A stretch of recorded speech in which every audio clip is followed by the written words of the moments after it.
Assalamualaikum warahmatullahi wabarakatuh. Selamat datang dengan Lik di sini. Di video ini saya akan membahas tentang peristiwa Hilfu al-Fudul, sebuah perjanjian yang dibuat oleh para pemuka Mekah sebelum masa kenabian, yang juga disaksikan oleh Nabi Muhammad SAW ketika beliau masih muda. Apa itu Hilfu al-Fudul? Mengapa perjanjian ini penting dan bagaimana kaitannya dengan etika Islam? Mari kita simak bersama-sama. Pada zaman jahiliyah, Mekah adalah pusat perdagangan di Jazirah Arab. Banyak pedagang dari berbagai daerah datang ke sini untuk menjual barang dagangannya. Mereka berharap mendapat keuntungan dan keselamatan di kota yang dihormati oleh semua suku Arab. Namun, tidak semua pedagang mendapat perlakuan yang adil dari penduduk Mekah. Ada beberapa tokoh Quraisy yang suka menipu dan menzolimi pedagang asing tanpa takut akan hukuman atau balasan. Salah satu contohnya adalah Al-Ash bin Wa'il, seorang pemimpin dari suku Sahm, yang membeli barang dagangan seorang pedagang dari Yaman, tetapi tidak mau membayarnya. Si pedagang merasa dirugikan dan tidak berdaya. Ia mencoba meminta bantuan kepada para pemuka Quraisy, tetapi mereka tidak mau membantunya. Mereka malah menghina dan mengusirnya. Si pedagang tidak punya pilihan lain selain berdoa kepada Allah di dekat Ka'bah, tempat yang paling suci dan mulia di Mekah. Ia berharap ada orang yang mau menolongnya dan menegakkan haknya. Ia bersyair dengan suara lantang, memohon pertolongan kepada keturunan Fikhr, yaitu nama leluhur bersama para pemuka Quraisy. Syair si pedagang ternyata didengar oleh Az-Zubair bin Abdul Muthalib, seorang pemuka Bani Abdul Muthalib yang juga merupakan kakek dari Nabi Muhammad SAW. Az-Zubair merasa tersentuh oleh nasib si pedagang dan berjanji untuk membantunya.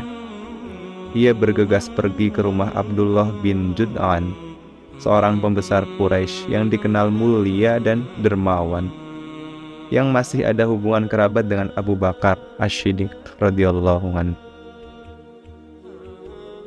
Abdullah bin Jud'an pun bersedia untuk bangkit dan bertindak.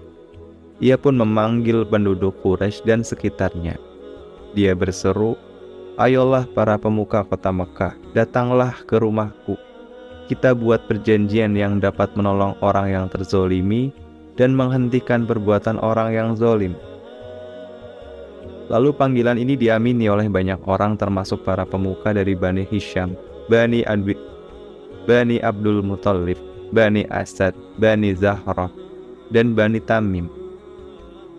Juga dihadiri oleh Rasulullah SAW yang ketika itu belum diutus menjadi nabi dan rasul, namun beliau sudah memiliki reputasi sebagai orang yang digelari Al-Amin.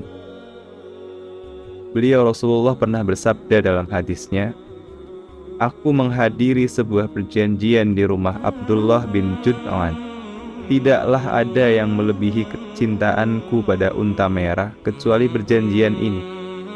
Andai aku diajak untuk menyepakati perjanjian ini di masa Islam, aku pun akan mendatanginya." Hadis riwayat Al-Baihaqi dalam Sunan Al-Kubra nomor 12110. Dihasankan oleh Al-Albani dalam Silsilah As-Sahihain nomor 1900. Perjanjian ini dinamakan Hilfu al-Fudul, yang berarti perjanjian orang-orang yang berbakti atau berbuat baik. Perjanjian ini juga disebut Hilfu al-Mutayyabin, yang berarti perjanjian orang-orang yang bersumpah. Dalam perjanjian ini, para pemuka Mekah bersumpah untuk menolong orang yang terzolimi dan melawan orang yang berbuat zolim, baik dari penduduk Mekah maupun dari luar Mekah, sampai hak orang yang terzolimi dikembalikan. Perjanjian ini dibuat di depan Ka'bah sebagai saksi dan tempat yang paling mulia bagi orang-orang Arab. Perjanjian ini menunjukkan bahwa para pemuka Mekah masih memiliki rasa kemanusiaan dan keadilan, meskipun mereka belum mengenal Islam. Perjanjian ini juga menunjukkan bahwa Nabi Muhammad SAW sejak muda sudah memiliki sifat mulia dan peduli terhadap orang lain, meskipun beliau belum mendapatkan wahyu. Setelah perjanjian ini dibuat, para pemuka Mekah langsung mengambil tindakan. Mereka mendatangi Al-Ash bin Wa'il dan menuntutnya untuk membayar hutangnya kepada si pedagang dari Yaman. Al-Ash tidak bisa berbuat apa-apa selain menuruti permintaan mereka. Si pedagang pun merasa lega dan bersyukur atas bantuan yang diberikan oleh para pemuka Mekah. Peristiwa Hilfu Al-Fudul ini memiliki pelajaran penting bagi kita sebagai umat Islam. Pertama, kita harus selalu berusaha untuk menegakkan keadilan dan menolong orang yang terzolimi tanpa membedakan suku, bangsa, atau agama. Kedua, kita harus menghormati dan menghargai perjanjian yang baik dan mulia, baik sebelum maupun sesudah masuk Islam. Ketiga, kita harus meneladani sifat Nabi Muhammad SAW yang selalu peduli terhadap nasib orang lain dan tidak mau berdiam diri melihat kezaliman. Demikianlah kisah tentang peristiwa Hilfu Al-Fudul yang saya sampaikan di video ini. Semoga bermanfaat dan menambah wawasan kita tentang sejarah Islam. Jika Anda suka dengan video ini, jangan lupa like, komen, dan share, dan juga subscribe channel saya.